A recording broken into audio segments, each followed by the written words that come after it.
Disturb பண்ணாம ஒரு இடத்துல இல்ல. நீ நம்ம நடந்துட்டே வரக்கூடாது. நிறுத்து. நீ நில்லு அப்படியே.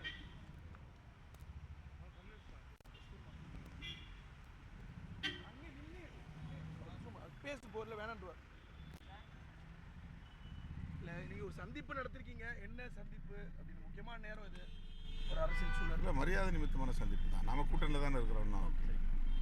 மரியாதை நிமித்தமான சந்திப்பு. தமிழக வெற்றி கழகம் அழைப்பு விடுத்திருக்காங்க. ஒரு சூழல் ஏற்பட்டிருக்கு. ரெண்டாவது முறை ஏற்கனவே சொல்லியிருக்கிறோம். நாங்கள் உயர்நிலைக்குள்ள முடிவெடுப்போம்னு. கம்யூனிஸ்ட் கட்சிகள் வந்து நாளைக்கு பேசி முடிக்கிறாங்க.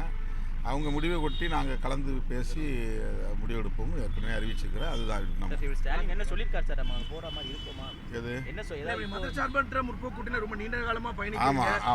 உடனடியாகவும் வெளியே அப்ரப்டா வர முடியாதுங்கிறத புரிஞ்சுக்க முடியுது. ஸோ இன்னைக்கு சிஎம் பார்க்குறீங்க ரெண்டாவது முறையா. ஆமாம், அதை நம்ம எப்படி எலெக்ஷன் முடிவுகளை பற்றி பேசுகிறோம். ஒரு மரியாதை நிமித்தமான சந்திப்பு. அங்கே போகிறதுக்கு வாய்ப்பு இருக்குங்களா சார்? எங்க உங்களுக்கு ஆதரவு தெரிவிக்கிறது தமிழக அது நாங்கள் உயர்நிலைக்கு உள்ள முடிவு பண்ணி தான் சொல்லுவோம். நான் தனிப்பட்ட முறையில் ஒரு இன்னொன்று இருக்கு. இப்போ மேஜர் டிசிஷன் எடுக்க முடியாது. இல்லை ஒரு தனி கட்சியாக அவங்க அதிகாரிகள் இடங்களை பெற்றிருக்காங்க. ஆனால் கவர்னர் அவரை ஆட்சேபிக்க அழைக்கலைங்கிறது எப்படி புரிஞ்சுக்க வேண்டியது? இல்லை, கவர்னர் வந்து முன்கூட்டியே வந்து 118 பேரை காட்டுங்க அப்படின்னு வந்து கேட்குறது வந்து சட்டப்பூர்வமானது அல்லன்னு சட்ட வல்லுநர்கள் சொல்கிறாங்க. அவர் ஏன் அந்த மாதிரி கேட்குறாருங்கிறது புரியல. இப்போது பாஜக இங்கே வந்து தமிழ்நாட்டு அரசியலில் குழப்பத்தை விளைவிக்கிறது அப்படிங்கிறது தான் எங்களுடைய கருத்து. ஒரு லார்ஜஸ்ட் பார்ட்டி, பெரிய கட்சி, அவங்கள வந்து ஃப்ளோரில் போய் உங்களுடைய பெரும்பான்மையை நிரூபிக்கணும்னு தான் சொல்லணுமே தவிர முன்கூட்டியே என்கிட்ட காட்டுங்க அப்படின்னு சொல்கிறதுங்கிறது இதுவரையிலும் அப்படி மரபு இல்லைங்கிறது தான்.